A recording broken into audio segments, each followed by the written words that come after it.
Selamat sore para sahabat kanal Hukum Elias dan Burnout. Hari ini saya ingin mengangkat tema mengapa kontrak itu penting. Why are contracts important? Pada video-video sebelumnya saya sudah membicarakan perihal kontrak, pengertian dasar, asas, unsur, dan anatomi kontrak.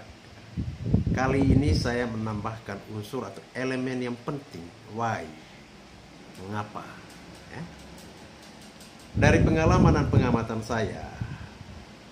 saya menilai masih banyak orang ya, termasuk para pelaku bisnis, kontraktor, pekerja yang sesungguhnya belum memahami mengapa mereka memerlukan adanya kontrak ya.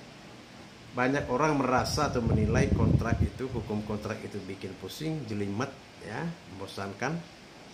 Padahal kontrak itu justru membantu ya, melindungi para pihak, dan apabila disusun dengan baik bisa menjadi suatu hubungan dan kolaborasi yang abadi ya, bisa menjadi suatu hubungan yang jangka panjang.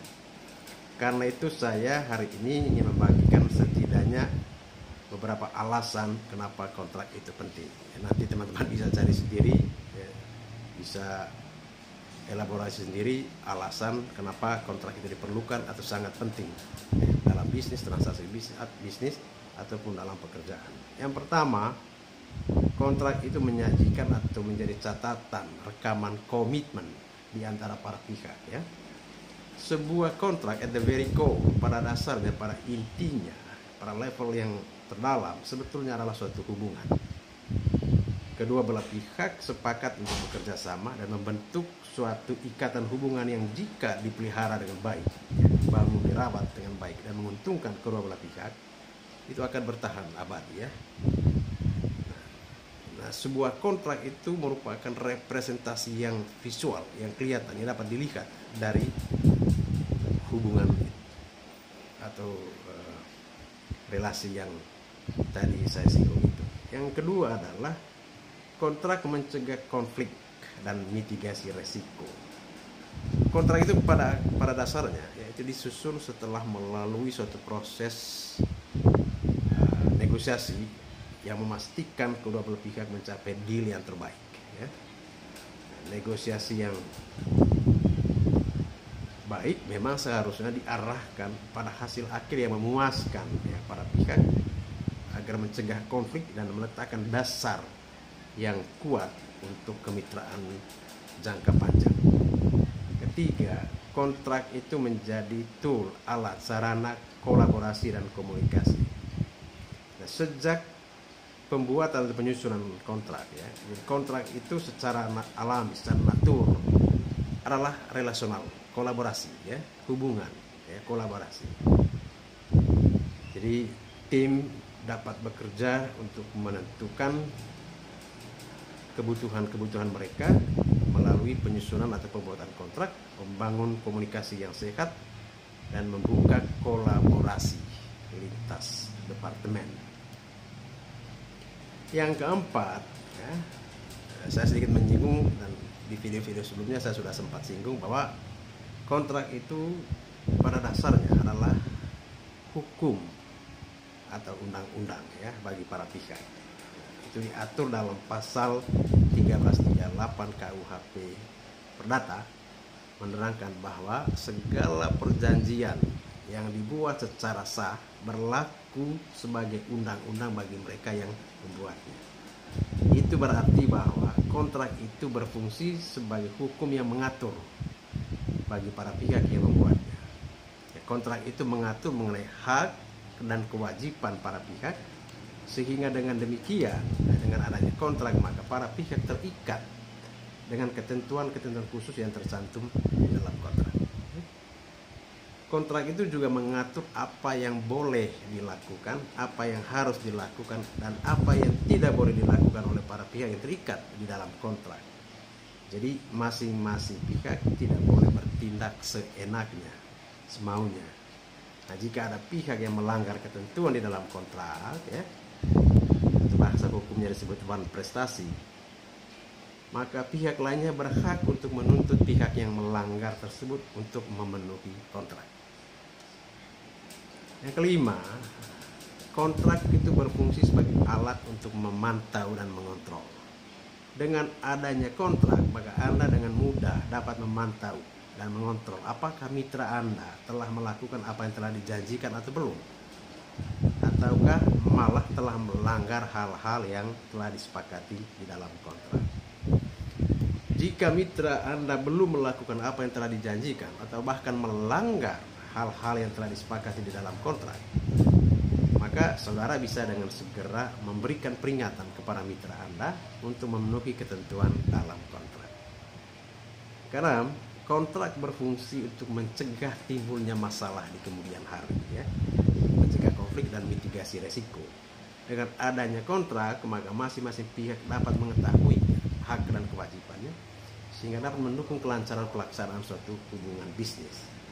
Nah, selain itu, suatu kontrak yang baik harus memuat sanksi tertentu bagi pihak yang tidak melaksanakan kewajibannya atau melanggar kontrak. Dengan adanya sanksi ini dapat membuat para pihak menjadi enggan untuk melanggar kontrak.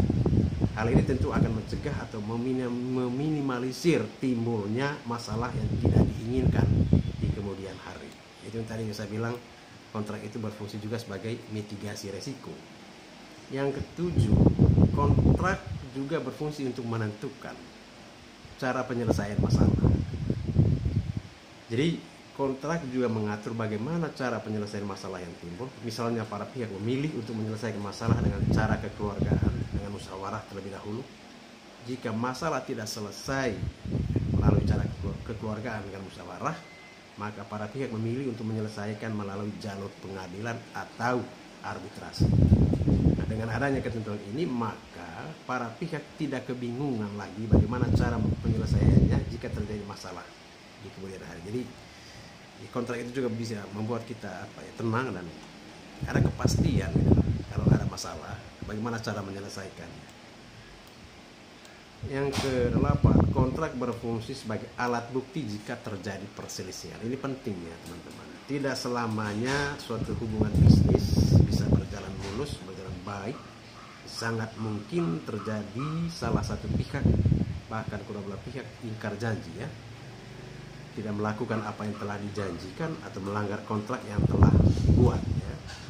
Pada saat terjadi masalah, kontrak mutlak diperlukan sebagai alat bukti tertulis untuk menggugat mitra yang ingkar janji atau wan prestasi. Kalau kita merujuk pada alat bukti dalam perkara perdata di Indonesia, ya, terdapat 5 alat bukti. Salah satunya adalah alat bukti tertulis atau surat, ya.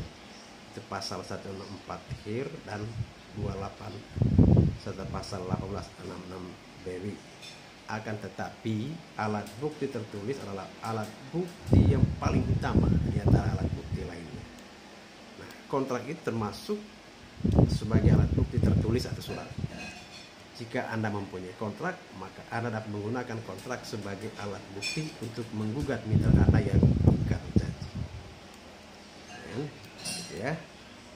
Itu setidaknya beberapa alasan, ya, mengapa sebuah kontrak itu penting, ya, kenapa kontrak itu diperlukan. Seperti yang tadi saya sempat singgung, banyak orang yang